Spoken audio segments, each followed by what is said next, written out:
हाँ, वो जब कहते हैं कि 1 2 3 आजा मौसम है रंगीन, देखिए फोनेटिक्स क्या है।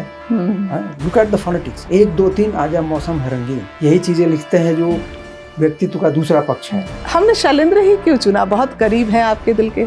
कभी तो हमेशा कहा ही जाता है कि साहित्य और समाज का दर्पण होता है, तो वो बिल्कुल वही थे और वो वही कर रहे थे जो लोग चाह रहे थे। आप अगर पब्लिक या जनता की बात अपनी कविताओं में अगर नहीं कहे तो वो जन कवि नहीं हो सकता है। आपने क्या समझा शैलेंद्र?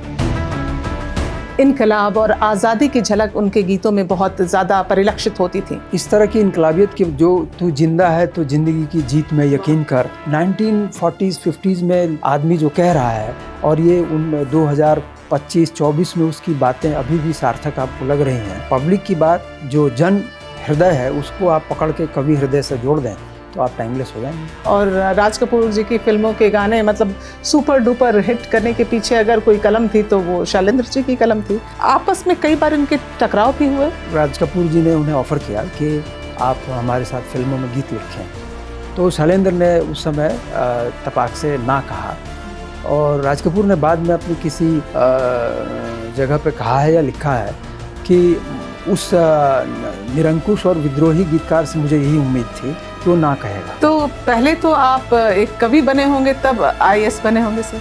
उस समय फिल्म, गाने, डांस ये सब इतने लोकप्रिय नहीं थे, मतलब इनको भी उतने अच्छी दृष्टि से नहीं देखा जाता था।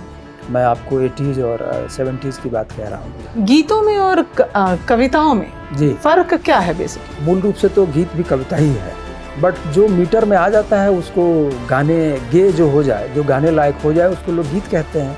बट कविता बहुत सारी ऐसी कविताएं हैं जो किसी छंद में नहीं है लेकिन लोग उसको बहुत गाते हैं।